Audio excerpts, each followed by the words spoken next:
Ačiū visiems, kurie susirinko šią nuostabią gražią popietę. Pagaliau mus palaimino lietumi.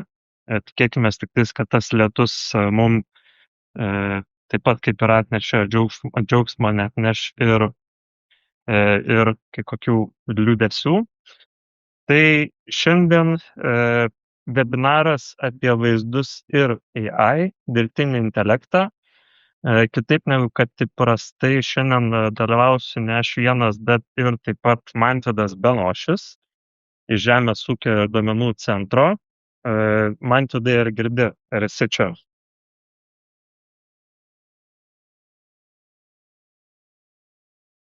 Mantvydas kol kas neatsako, bet aš tikiu, kad jisai yra. Ir jisai bus ir mes jį girdėsim dar, ne? Esu, tik pamečiau mikrofoną, viskas gerai. Gerai. Tai va, ir šiandien mes pakalbėsim apie keletą tokių dalykų. Tai trumpai tiesiog prisiminsime, kaip dirbtinis intelektas Argi sistemoje atrodo, kur naudojamas, kur pasiekiamas. Tada aš trumpai pakalbėsiu apie dirbtinio intelekto naujienos, kurios atėjo su Argis Pro 3.7. Ir tada Mantvydas pasidalins savo patirtimi Žemės ūkio duomenų centre, kaip jiems sekėsi su Argis Pro, su dirbtiniu intelektu dirbti, sprendžiant savo uždavinius. Tai ten ta dalis turbūt ne tiek jums, bet ir man pačiam irgi visai laukiama. Tai galim labai ir nebedels, tai dabar tiesiog prisiminkime, kaip ir kur yra naudojamas dirbtinis intelektas Argis sistemoje. Tai yra tos 3 pagrindinės kryptis, tai yra dirbtinio intelekto asistentai, pradėsiu nuo vidurio. Tai čia yra jau, galima sakyti, asistentai skirti padėti naudotojui dirbti su Argis. Ar tai būtų asistentas, kuris padeda kurti aplikacijas, rašyti Arcade arba Pythono kodą. Taip pat Argis sistemoje yra ir jau agentinis dirbtinis intelektas. Jau tų pavyzdžių matome vis ir daugiau. Tai, aš net neabejoju, kad šiais metais iš mūsų apie agentinius dirbtinius intelektus išgirsti ir pamatysite daugiau. Bet šiandien mūsų fokusas bus bus apie dirbtinio intelekto įrankius ir modelius. Čia gal tokia įdomi žinutė, kad anksčiau mes šią dalį vadindavom GeoAI. Tai dabar mes šiek tiek keičiam terminologiją ir dabar ta anksčiau buvusi GeoAI dalis dabar bus dirbtinio intelekto įrankiai ir modeliai arba AI Tools and Models. O GeoAI iš esmės apims visą platformos funkcionalumą susijusiu su dirbtiniu intelektu. Tai jeigu irgi prisiminimai, tai kas tie dirbtinio intelekto įrankiai ir modeliai, tai jų yra daug aibė skirtingų. Ir, pavyzdžiui, dirbtinio intelekto modelius arba įrankius galite taikyti su vaizdais. Ar tai būtų palydoviniai, ortofoto, iš lėktuvų, droniniai, galbūt iš mobiliųjų įrenginių, 3D duomenimis, taip pat galite ir tekstui taikyti, vektoriniams duomenų serijų duomenimis ir panašiai. Ir darbo eigų ir panaudos atveju yra daug, mes ir dažnai kalbam apie tai, rodom, ar tai būtų informacijos iš vaizdų ištraukimas, ar galbūt kai kokia pokyčių analizė, su teksto analizė galbūt esam dar pasižadėję, bet neparodė, bet irgi neabejoju, kad šiais metais turėsim ką parodyti. Ir aišku, kas susijęs su tais pačiais dirbtinio intelekto modeliais, tai irgi priminsiu, kad turime dabar jau berods apie 111 ar gal daugiau modelių, kurie jau yra ištreniruoti ir paruošti naudojimui. Tai jūs iš esmės atsisiunčiat ir naudoja. Bet aišku, yra ir galimybė kurti patiems modelius su Argis Pro, Pythonu, ar yra dar toksai Deep Learning Studio produktas taip pat. Ir tiesa, funkcionalumas pasiekiamas tiek Argis Online, tiek Enterprise ir tam tikra dalis per abu taip pat. Dabar tas pats procesas arba darbo eiga, taikymo arba kūrimo dirbtinio intelekto modelio, tai iš esmės yra apibūdintas skaidrėje. Tai jūs turite, jeigu jūs norite sukurti modelį, Tai jūs turite turėti duomenis, ant kurių jūs kursite, tai bus, pavyzdžiui, šiuo atveju vaizdai. Tada jums, kad modelį ištreniruoti, reikės treniravimo duomenų arba žymių, kitaip tariant, tai jūs turėsit juos surinkti, paruošti, tada tą modelį ištreniruoti. Na ir kai ištreniruosite tą modelį, jūs jį galėsite vykdyti. Labai dažnai iš pirmo karto nepavyksta modelio sukurti, net nekalbėtume apie gerą modelį, apskritai būna kartais nepavyksta iš pirmo karto. Tada, kai pavyksta, tada galbūt jisai neidealus, nepakankamas, bet čia yra viskas su tuo tvarkoje, tai yra proceso dalis. Tai praktiškai kiekvieną kartą, kai jūs kursite naują modelį, tai bus taip, kad jūs praeisit visą ciklą iki rezultatų, panalizuosit rezultatus ir tada suprasit, kad jums greičiausiai reiks grįžti į kažkurį prieš tai etapą, kad tą modelį patobulinti arba galbūt perkurti. Tai čia yra labai natūralus procesas ir šiaip nereiktų tikėtis, kad jūs iš pirmo karto tą padarysit. Aš irgi iš pirmo karto to nepadarau. Per konferenciją tie, kas buvot ir matėt, rodžiau tokį lieptelių identifikavimo modelį, tai aš jį sukūriau berods iš 4 karto. Tai, bent jau toks, kuris man priimtinas jisai atrodytų. Bet nebejoju, kad Mantvydas taip pat galės šią temą papasakoti. Na, o kai jau kalbame apie tos iš anksto paruoštus modelius, tai ta visa grandinė supaprastėja ir jūs iš esmės jums praleidžiat visą tą treniravimo dalį ir jums iš esmės tiesiog reikia turėti duomenis, ant kurių tos modelius jau paruoštus jūs taikytumėt, na, ir analizuotumėt rezultatus. Taip. Tai dabar tos pereikime prie naujienų, kas Argis Pro 3.7 atėjo. Tiesa, dar kol aš čia sustoju, priminsiu, kad užduokit klausimus į chatą arba Q&A sekciją. Webinaro pabaigoje pabandysime juos atsakyti. Ir dabar pačios naujienos, tai atsirado keletą tokių, kaip aš pavadinčiau, gyvenimo kokybę pagerinančių atnaujinimų arba funkcionalumo. Tai pavyzdžiui, dabar jeigu kalbėtume apie įrankį, kuris skirtas treniravimo žymių surinkimui, tai atsirado galimybė rinkti taškinės ir linijinės žymes.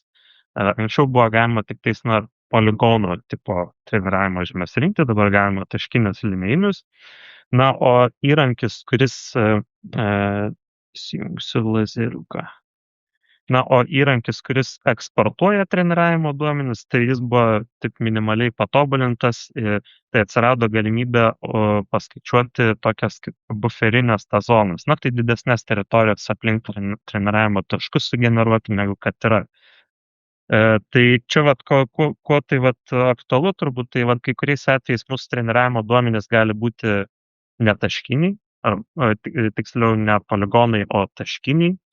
Ar ne, bet, pavyzdžiui, objektų identifikavimo uždaviniams labai dažnai mes treniruodami modelį turime tą treniravimo žymę apibrėžti ar turėti aplinkui tą patį objektą, o ne tiksliai toje vietoje, kuris yra.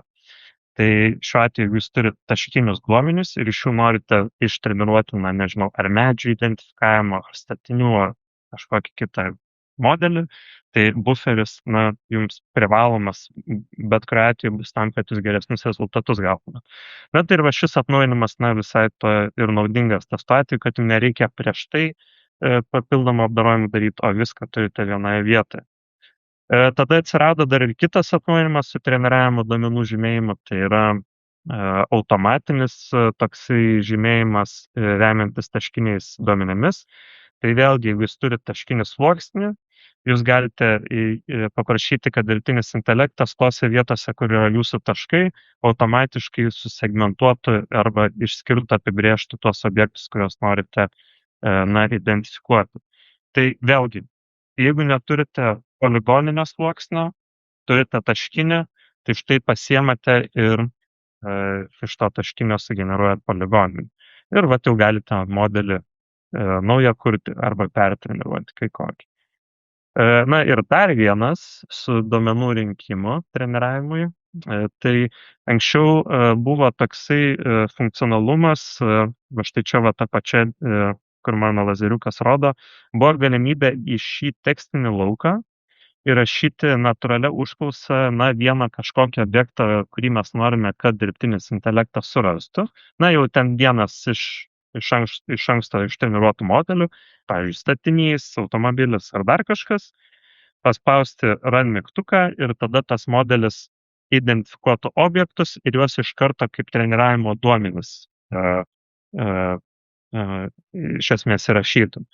O dabar atsirado galimybė įrašyti daugiau šitų objektų, kuriuos mes norime, kad modelis atrastų. Ir tokiu būdu mes jau galime, vėlgi, greičiau surinkti treniravimo žymes, ir tada jau treniruoti modelius, kurie gebėtų identifikuoti ne tik vieną konkretų objektą, bet keletą skirtingų. Dabar atsirado naujas toksai irgi, sakyčiau, funkcionalumas, tai yra dabar atsirado galimybė vaizdo įrašuose irgi rinkti treniravimo žymes.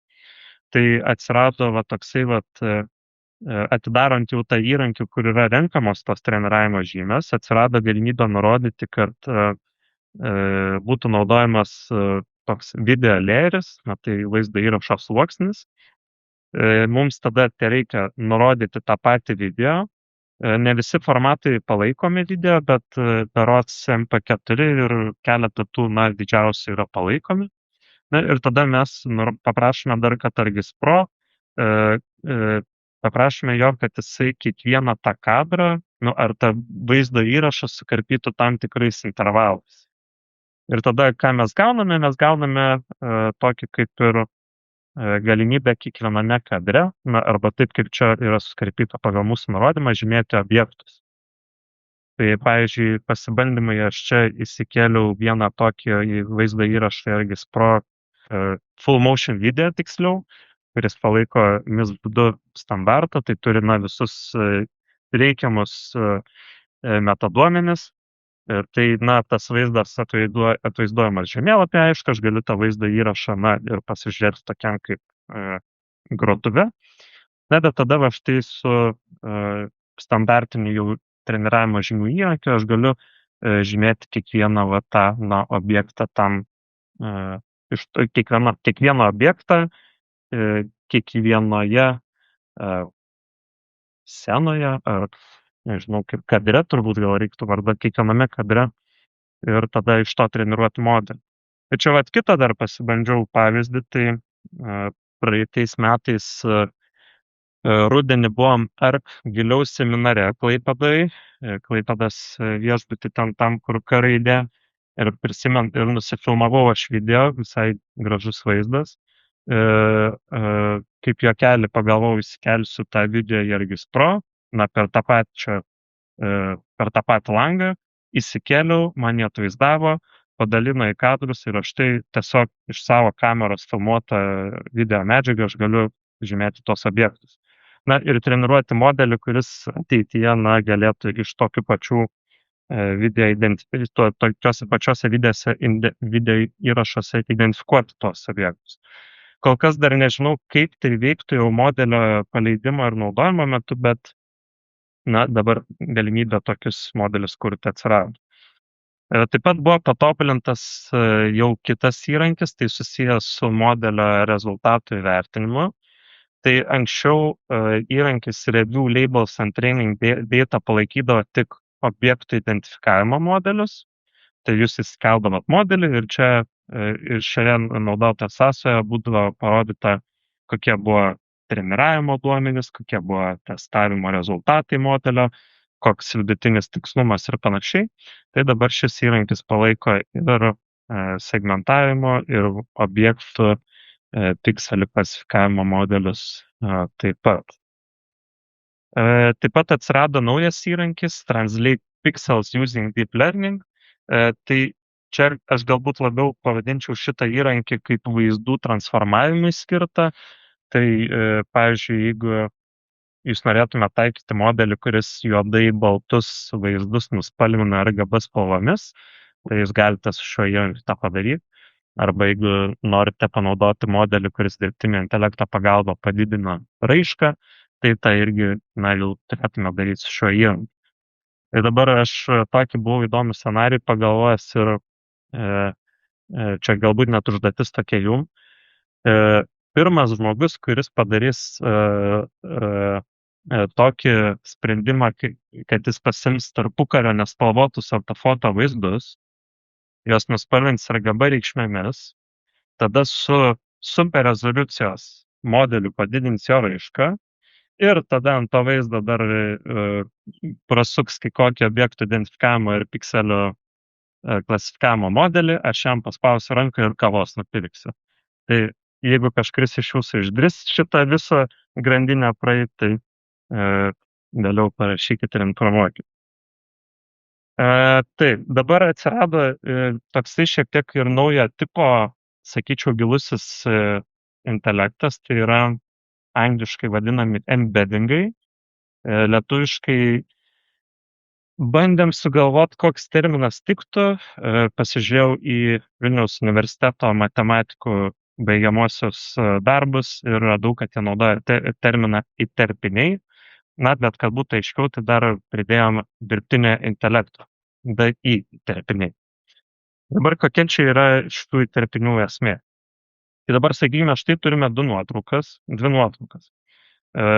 Algoritmai ar modeliai įprastai negeba taip savaime analizuoti šitų vaizdų taip, kaip mes žmonės taipame. Tai mes matome, kad viename vaizde yra medžiai, upės, baidarė, kitame vaizde medžiai, upė, bet baidarės nėra. Bet šitą suvokiam taip natūraliai. Bet, pavyzdžiui, tam, kad kompiuteris suvoktų, jam reiktų šitą informaciją pateikti jam suprantamą kalbą, tai pavyzdžiui, skaičiais. Tai dabar šitie skaičiai ir yra iš esmės įterpiniai, tai kas būtų, vadinama, ir jie iš esmės skaitinę formą reprezentuoja tai, kas yra, šiuo atveju šiose nuotraukose.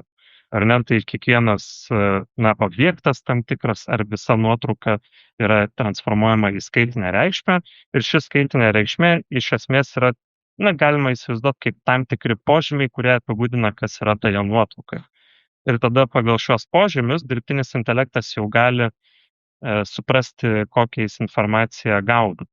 Bet jisai nėra taip, kad jisai pasižiūrės į skaičių ir jisai žinos, kad čia 0,9 reiškia baidarė, 0,8 reiškia upė, pavyzdžiui. Bet jisai bet jisai žinos, kad jeigu yra skaičius 0,8, jisai reiškia, jisai ir viename vaizde, ir kitame, tai reiškia, intelektas supras, kad čia yra tas pats objektas. O jeigu skaičiai skiriasi, reiškia, čia kitokie objektai. O po to, kokie tie objektai, tai mes galime patikslinti. Ir dabar, kokie yra panaudos atvejai tų dirbtinio intelekto įterpinių, tai patys įterpiniai kaip rezultatas, jie yra tokioj tinklelio struktūroje, pavyzdžiui, elementariausiai formai, mes pagal tuos įterpinius galime surasti panašius objektus. Tai čia yra, pavyzdžiui, pavyzdys, kur yra po audros griuvėsiai. Mes su select funkcija pasižymėjome tam tikras gardeles, kur yra tie griuvėsiai. Ir tada panašus objektai, kaip tie griuvėsiai buvo, štai pažymėti rožinė spalva. Tai, toksai greita paieška panašių objektų. Čia dabar dar irgi kitas pavyzdys buvo apie tai, kad čia iš SRI, tarp kitko, kad su tais įterpiniais galima ne tik, kad juos taikyti jau analizėje, bet juos galima naudoti ir tam tikrų modelių tobulinime. Bet apie tai mes nesigilinsime šiuo atveju. Ir jeigu norėtume sužinoti apie tai daugiau, tai yra štai toksai straipsniukas, kur šitie du panaudos atvejai yra paaiškinti. Ir dabar, kuo tai irgi šitie įterpiniai svarbus, tai ne tik, juos taikyti, analizuoti rezultatus, bet kai jau kalbame apie agentus, tai agentai irgi, jie tam, kad jie sėkmingai veiktų, atsakytų mums tinkamai, jiems reikia irgi, jie iš esmės supranta embeddingus, tokia kaip kalba yra jų, ar ne? Tai čia labiau į ateitį žiūrint, kai mes kalbėsime ir testuosime įvairius agentus, tai šie įterpiniai bus irgi ta kritinė dedamoji. Tai neturint embeddingų, negalėsim taikyti agentų tam tikrojom tam tikrais pavydalais ir panašiai. Taip, dabar, tai vat, kas vat ArgisPro 3.7 atsirado, tai įrankis generuoti šiuos įterpinius, tada įrankis vien pagal pasirinktus įterpinius surasti, kitas vietovės, ir keletą kitų patogių įrankių su tuo susijusių. Tai va, tai savo dalį kaip ir prabėgau, dabar, Mantvydai, ar tu pasiruošęs pasidalinti savo patirtimi? Jo, manau, kad pasiruošęs, reikia kažką parodyti. Gerai, bandom tada. Aš tada sustabdysiu savo dalinimas kuriam laikui.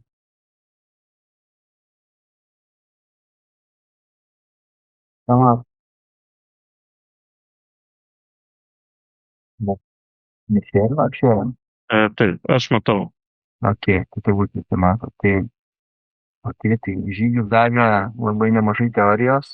Aš pabandysiu duoti truputį realybės, kaip tas vyksta, kaip mes darom. Tai pirmiausia, dėl ko pradėjome ieškoti kažkokių dirbtinio intelekto sprendimų, tai dėl to, kad mano darbe yra labai, labai dideli kiekiai duomenų. Mūsų duomenų bazė yra tiesiogiai susijusi su Lietuvos naujausia fotografinė medžiaga. Dėl to tas kiekis duomenų kiekvienais metais yra žmogiškai didelis. Tai ir dar visą laimę, kad Lietuva šiaip nėra labai turtinga, tai per metus nufotografuoja ne visą teritoriją, o tik trečdalį.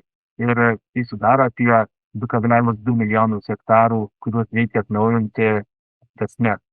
Tai visą plotą dažniausiai atnaujiname rankiniu būdu ir suspėti į terminus, kuriuos turim, būna jau sudėtinga, tad reikia pasitelkti ir papildomų žmonių ir papildomų valandų net ir po darbo. Tai nuo čia ir prasidėjo ta mūsų paieška į kaip pasigreitinti visus darbus. Pirmiausia, išsibandėm jau paruoštus deep learning modelius, kaip minėjo Žygis, ten prieš 100 berods jų, ar ne?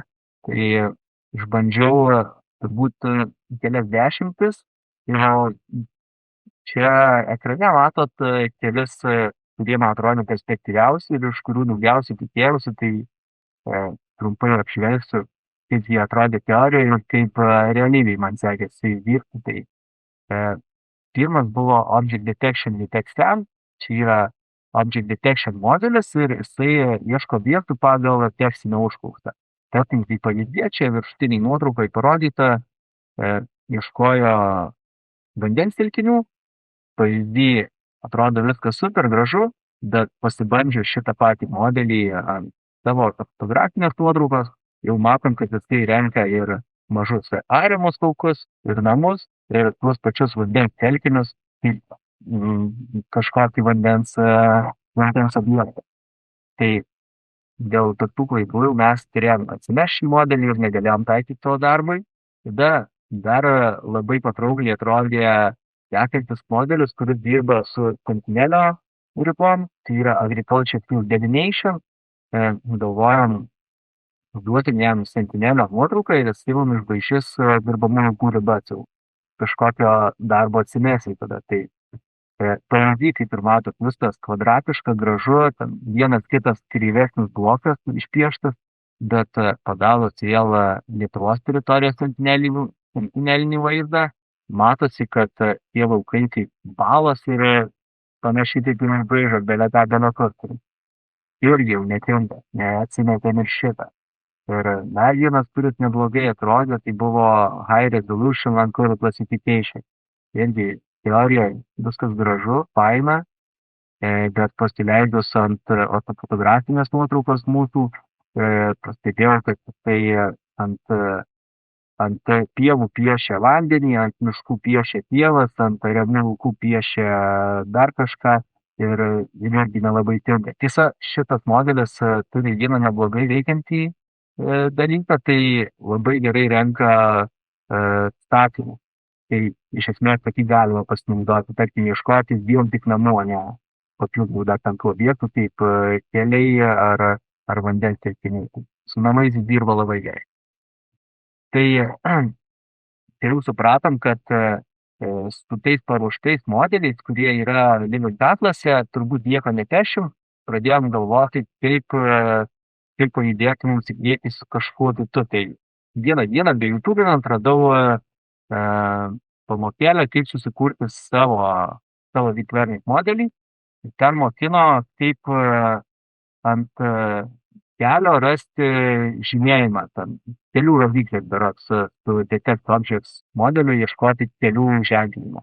Tai iš karto ten tas modelis man patiko, atrodė pakankamai lengva ir pabandžiau susikurti. Tai aišku, pradinis maksimalizmas ir noras pasiekti rezultatą pakišo koją, nes pabandžiau sukurti modelį, kuris atpažįsta praktiškai visas fotografinės nuotraukos, visus objektus fotografinių nuotraukų. Tai ir ariamus laukus, ir pievas, ir kelius, ir miškus, ir namus, ir kūdras. Viską bandžiau iš karto surasti vienu kartu, bet kaip jūs supratot, nieko gero iš to nesigavo. Tai po kiek laiko, nežinau, iš kokio 10 karto susivokiau, kad gal truputį pasimažinkim tų objektų iki 2, tarkim, namų ir vandens telkinių. Tai tą ir padariau, įkūriau tada neblogai veikiantį modeliuką, kuris atrenka tik namus ir vandens telkinius. Tai pabandysiu aš gal dabar nusimušti iš tą šėrą ir pašėrinsiu normalų ekraną, kad parodyčiau realybėj, kaip viskas veikia, o ne skaidriai. Laukit, sekundę.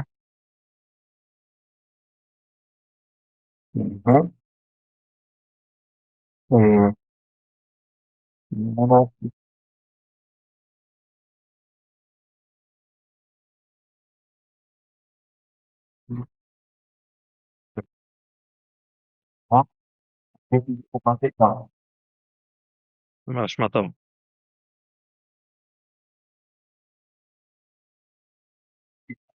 Modelį, kuris atpažįsta tik pastatus ir vandens telkinius. Tai klaida pradės nuo to, kaip jį susikūriau, ar ne? Tai gal bus kažkam įdomu, gal panaudosiu, nereikės ieškoti tos YouTube pamokėlės, kaip tai padaryti. Tai einam per imagery skiltį, tada einam į Deep Learning Tools ir nematau jo dalyko, nes nesu įsikėlęs nuotrauką. Pradžiai įsikelti reiktų savo nuotraukas, iš kurios norėtumėm rinkti tuos duomenis, su kuriais mokinsi modelį. Tai kiekvienam aš dirbu dažniausiai ant mozaikos renku duomenis, nes galima, aišku, daryti su atskirais failais fotografinės nuotraukos, bet tiesiog taip nepatogu paskui ir prognozuoti ir rinkti duomenis. Jeigu didelė teritorija, tai tarkim, viena fotografinės nuotraukos dalis daryta pavasarį, kita vasaros pradžioje, kita jau vasaros pabaigoje. Tai duomenų reiktų turėti geriau iš taip vienos teritorijos, kad būtų kuo įvairesni duomenys. Tai dėl to geriau naudoti mozaiką ir rinktis įvairesnių duomenų.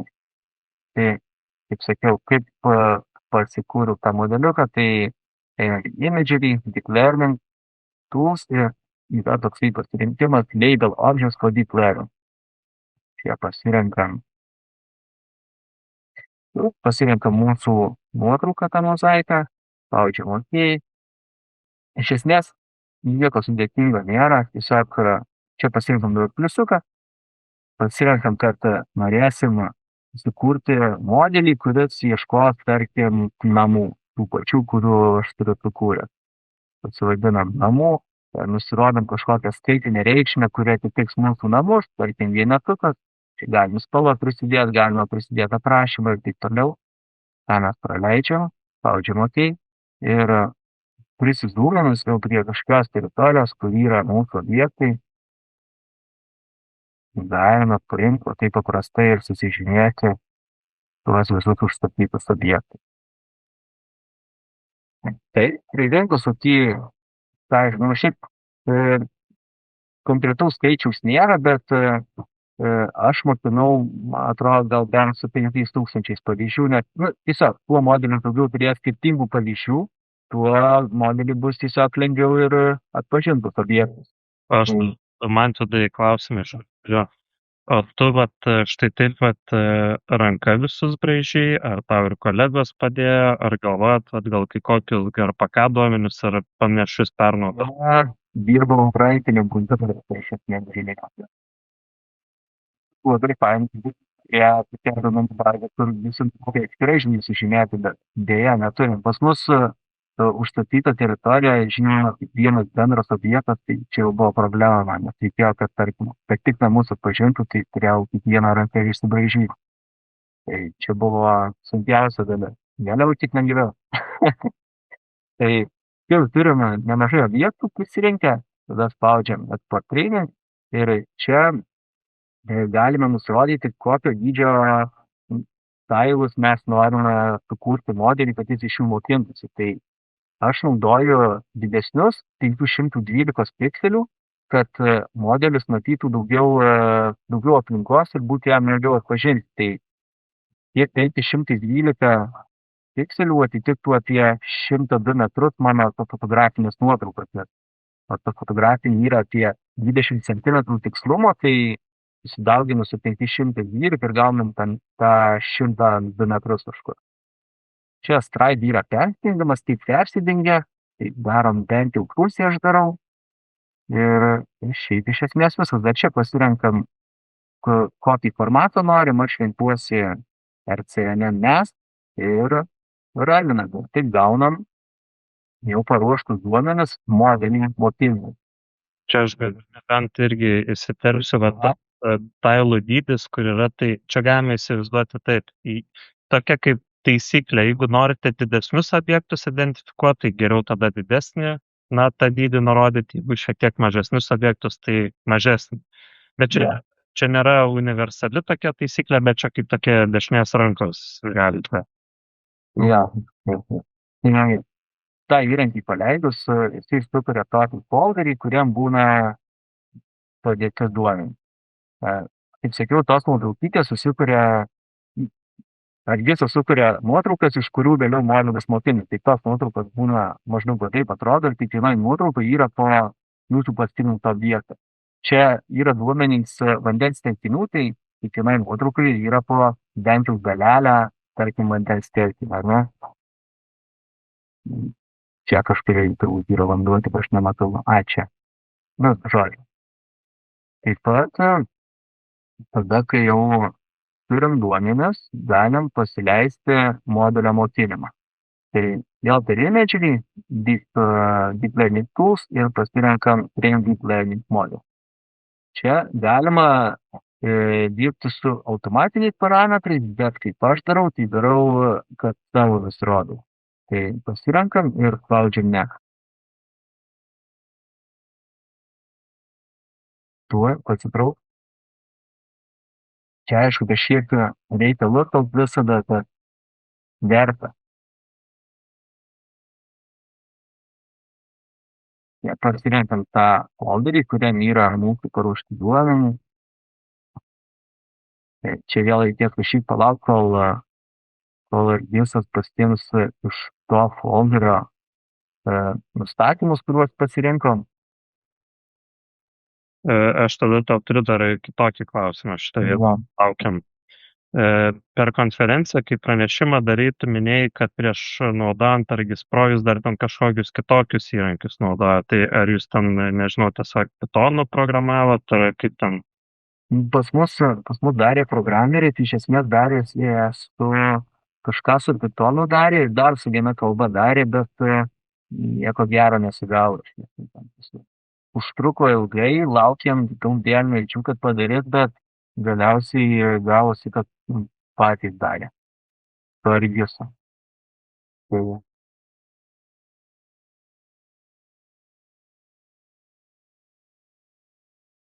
Man dar irgi tada įdomu, ar prisiminsi, pavyzdžiui, kiek laiko tas pats treniravimas užtruko?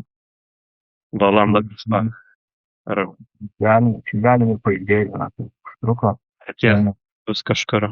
Tai čia yra, tai tas jau mano įkurtas modelis, kurį panaudojam kurį panaudojama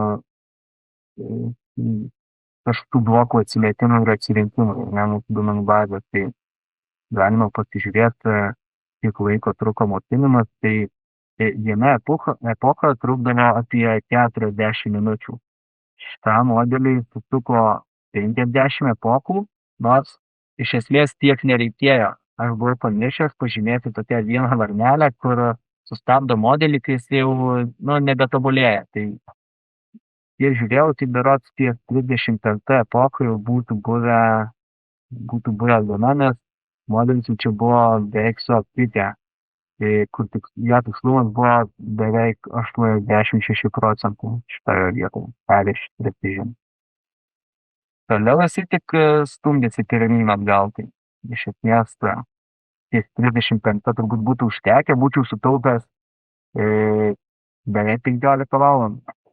Bet, kad apsižiopinau, laukiu.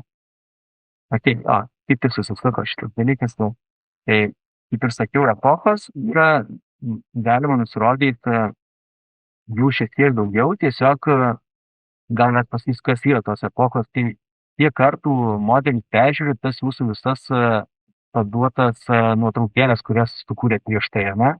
Tai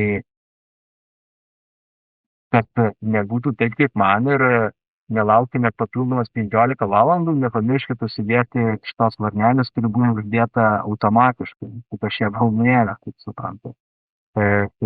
Ties stop when model stops including. Tai šitą pasižiūrėjom, tada keli dalykai, kuriuos aš naudoju, gal ir mums padės, tai ties data augmentation yra default, aš renkuosi custom ir čia galima pasirinkti savo kažkokius papildomus nustatymus. Cropą dažniausiai išmetu, kad nekarpyti, bet čia turbūt gal neleidžia šitą vietą, leidžia susirai. Čia galima pasikeisti tą posvyrio kampą, šviesumą nuotraukėlių ir taip toliau, kad modelis būtų labiau universalus ir galbūt įdirbtų su kitokiam nuotraukom, ne tik su šitom, ant kurių mokinatės, ar ne?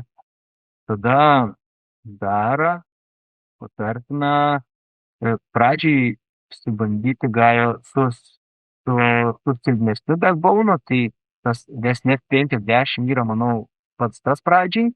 Vėliau galima bandyti ir su stipresniu ResNet 101. Kai bandžiau su ResNet 152, tai praktiškai nieko gero, tiesiog užtruko žymiai ilgiau negu su 101 arba 50. Ir visas, paleidžiam run ir laukiam tam vieną kitą valandėlę, žiūrint, kiek epokų turėsim ir tada gausim modelį. Aš dar man tada galiu truputį pakomentuoti, nes ne visi irgi turbūt žino, ką rodai. Tai vienas yra dalykas, modelį ištreniruoti reikia daug treniravimo žymių, bet jo modelio nereikia ir permokinti. Jeigu jis yra permokinamas, tai nėra gerai. Tai va ta varnelė, kurią man tada rodė, svarbu uždėti, kad tą permokinimą jo nepadarys. Tada, kur rodė dėl duomenų augmentacijos, tai, kai mes turime vieną ortofoto ir duodame vieną tą čipą treniravimui, tai jisai yra koks yra, toks jis ir yra.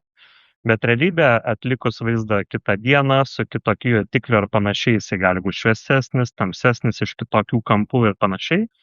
Tai tas duomenų augmentavimas paima tą vieną treniravimo nuotrauką, pašviesina, patamsina, pasuka visai ir tada modelis išmoksta universalesnį tą vaizdą tokį.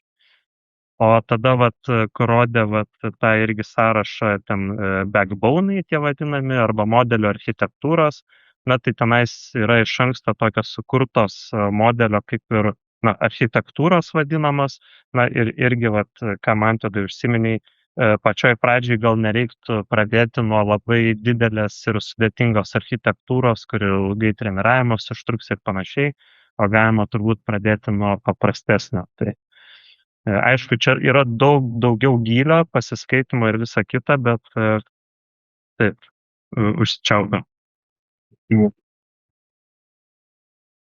Klausimas, kad nebuvo galima pasiimti pastatų informacijos iš OpenStreetMap, tai kai yra nauja fotografinė medžiaga, mūsų tikslas labiausia būtų surasti naujus objektus, tai daugiausiai ir mokinau modeliai su naujais pastatais, kurių dar turbūt ir nebūtų šitam OpenStreetMap. Nes jie, tarkim, nauji, dar tik pamatai yra, tai tikėtina, kad ten nebūtų ir tų duomenų. Tai dėl to viską reikėjo dažniausiai ir paišytis rankytėm. Tai dabar galiu parodyti dar tik tai, kad tas pats modelis iš karto gyvai pradėkime nuo čia. Susirandam įrankį Detect Objects Using Deep Learning. Įsidedam savo nuotrauką, tą mozaiką, pasirenkam modelį. Šitas modelis mums parodo, kur saugosim.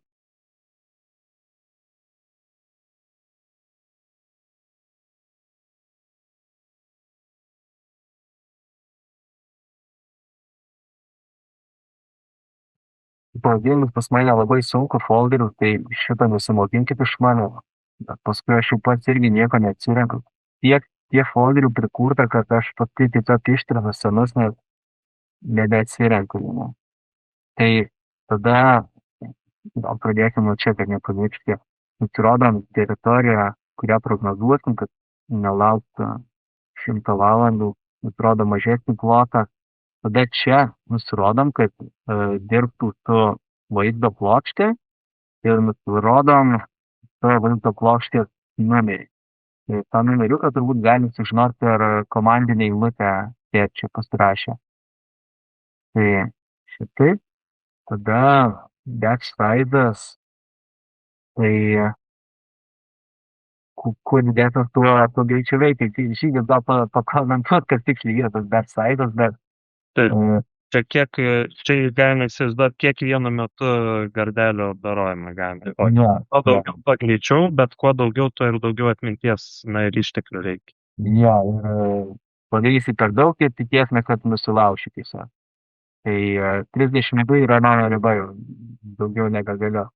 Čia yra būdas. Šitoje vietoje negaliu įrašyti skaičių, tai žinoma, taip, nusikopijuojam tiesiog trejetuką. Tai teisna. Čia yra patikimumo slenkstis, ties kuriuo dar laiko teisingą kaip modelio spėjimą. Tai pasirinksim mažesnį, kad daugiau objektų atpažintų.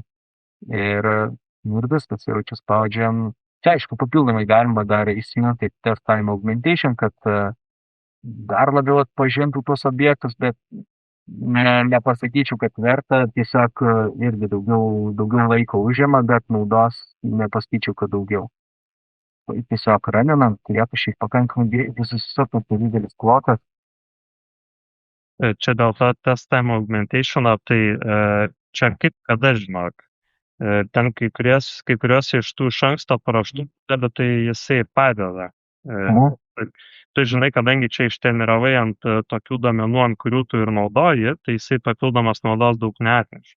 O kadangi ištreniruoti gali būti ant JAV ar dar kitokių duomenų ištreniruoti, jie nebus matę Lietuvos ortofoto vaizdų, tai kai tu tada jos taikai ir šitą jungi, tai tada dažniausiai jie, pasimato tasai skirtumą. Tai čia kada. Tai va, taip atrodo tas spėjimas, ar ne? Aš čia viskas dabar į vieną spalvą sudėta, gal padarykime atskirą spalvą. Ir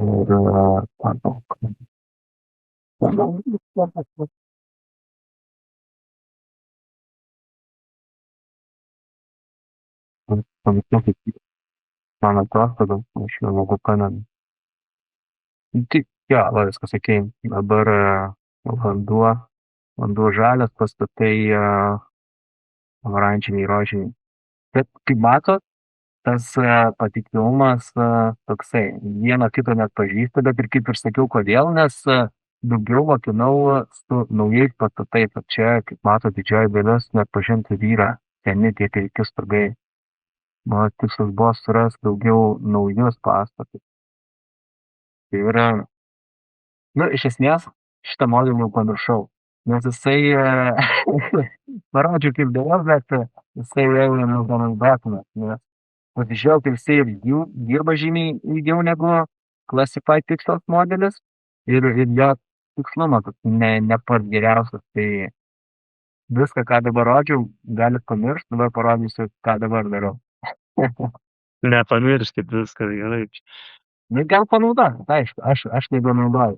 Tai dabar aš darau su Classified Pixels modeliais, kurie vyko kokius berods 3 kartus greičiau pagal magą.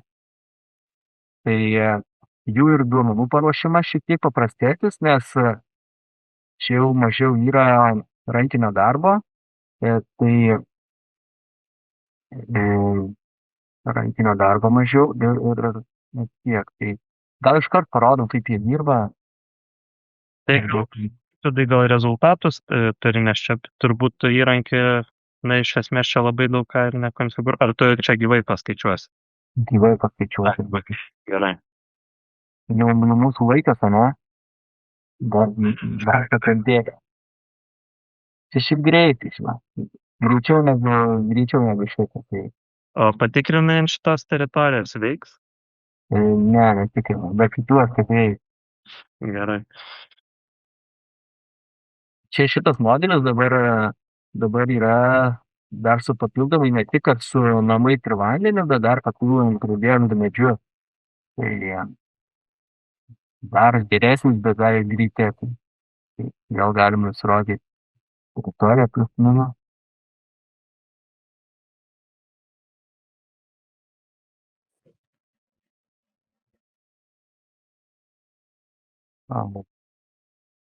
Ir saugom. Nu, bet kartais būna, kad nenusirodau, kur saugo, tai nusilaužiu projektą.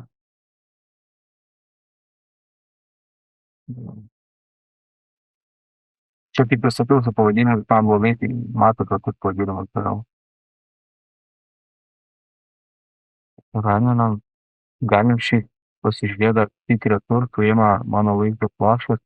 Pakankamai šiaip galinga, pas mane RTX 4090, 22,5 gigabaitų ir su 32 gigabaitais, šitai 32 dash size praktiškai viską ir panaudoja, ir 21 būna gigabaitas naudojama. Tai labai ilgos. Dar tai parodo, čia kaip prognozuoja ir paskui parodysiu, kaip sukūriau tos modelius. Ten yra keli kabliukai, kur gali padėti kam nors ir galėsim baigti. Nebedaug liko kentėti.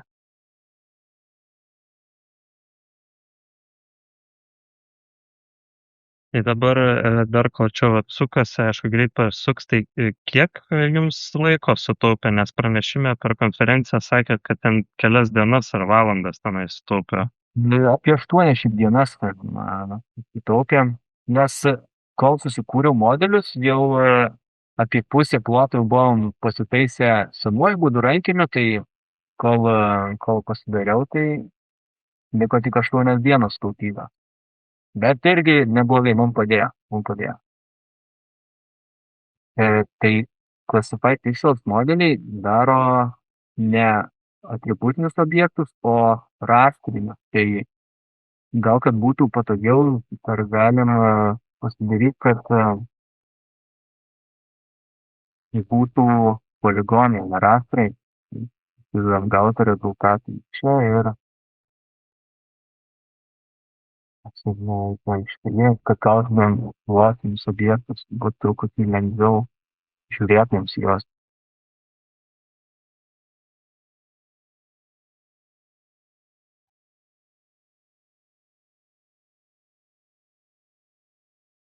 O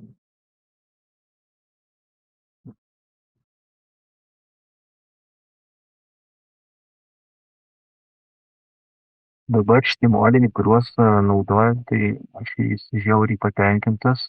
Nežinau, atrodo, kad geriau ir nebeįmanoma sukurti. Aš tau irgi, man tada namų darbų duosiu, nežinau, ar bandys SAM3 tą modelį. Naujas kartas išėjo. Pabandyk. Manau, gali būti maloniai nustebintas. Ar dabar, dar nesakysiu, kaip dar parodysiu. tai iš karto matot, praktiškai visus, gal net ne praktiškai, tikrai visus namus surenka. Visus namus surenka, e, medžius irgi gražiai renka palei lają, šešėlį nerenka. Tai visai neblogai atrodo modeliukai. Tai manau, kad šitas labai mums pagelbės su ateinančia nauja ortofotografinė nuotrauka 26 metų. E, tai va taip. Ir kaip mokinau, palauk, dar greit permetu, parodau. Tai mokinant, tik sekundėlę, gerbiamieji visi žiūrovai. Manau, reikėjo duoti duomenų. Aš žinokit, nesuprantu, tai čia ką randu, bet kartais randu.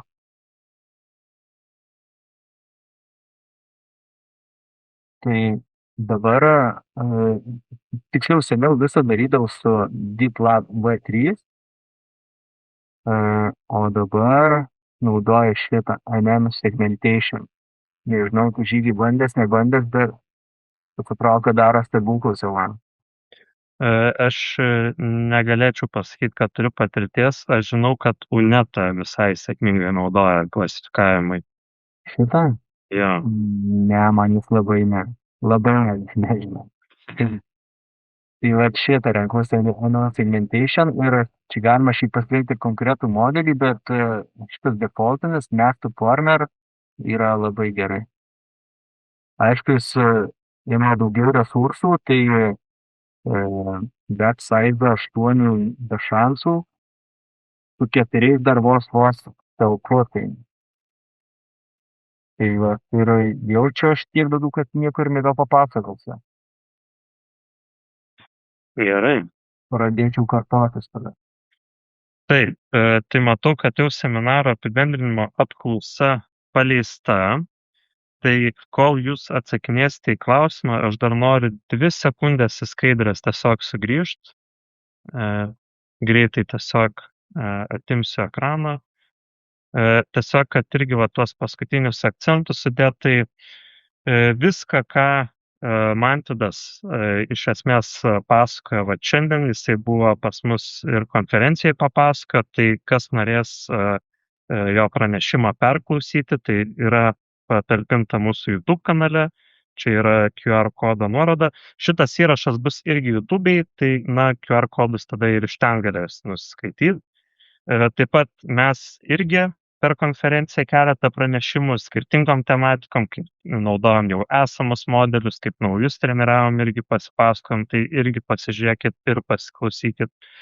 O kam tada dar gali būti aktualu, kaip tuos modelius pasiekti, kaip juos naudot, kas yra reikalinga, tai reikalavimai visi esminiai bent pačiai pradžiai yra štai čia. Jūs galite tiek su Argus Pro, jums reikia labai svarbu image analysis plėtinių turėti, ir atitinkamai, kad jūsų kompiuteris turėtų vaizdo plokštę, yra gerai dedikuota NVIDIA. Ir tada, jeigu neturite, tokio kompiuterio, tai galite Argus Online iki tam tikro kiekio irgi modelius tiek kurti, tiek naudoti. Tai tiek buvo iš mūsų šiandien, dar mačiau, karots yra klausimų. Taip, tuoj atsidarysime štai čia Q&A sekcijai. Matau, yra klausimas Manfredai tau, ar buvo bandomi skirtingi modelių tipai, ar tik Mask RCMM, gal skirtingi modeliai duotų rezultatus. Tai kaip suprantu, su pikselių klasifikavimu tu bandėjai skirtingus, tau tasai MM segmentation buvo geriausias, o dėl objektų atpažinimo. Jau tai geriausia gal ir pasiteisina. Šiaip labai daug jau prakūrė kažtų modelių, tai tą, ką rodžiau, tai parodžiau, kas geriausia pagal mane veikia. Gerai, tada dar kitas klausimas, ar tą antrą modelį reikėjo apmokyti, ar jis jau yra apmokytas? Tai čia turbūt klausimas, ar tu pats kūrėjai, ar tu jį pasiėmė iš kažkur, ar ne tą, kur jau rodė, kur visus 3. Tai visą padariau, jo. Neplanuoju į Living Atlas išpublikuoti, kad ir mes galėtume jį naudoti. Dar tokių čia nėra. Gerai. Gerai, tai ką, 5 minutės liko. Dar tiesa, mes kaip ir turėjom vieną klausimą paruošę, bet aš dabar galvoju, kad turbūt mes jau jo ir nebeuždavinėsime. Tai ką, tai ačiū tada, kad aplankėt. Ačiū tau, Mantvidai, kad per audrą sutikai pristatymą padaryti, papasakot savo patirtį. Na ir turbūt, jeigu tu, Mantvidai, dar nieko nenori pridėti, tai šią natą ir galime turbūt baigti webinarą. Pone Silvija, viskas, ačiū, kad pažiūrėjot. Gal kažkuo pasinaudosit, ką papasakojau ir susitiksim kažkur su kalbėdami apie deep learningą. Gerai, ačiū visą. Ja, dėkui, iki.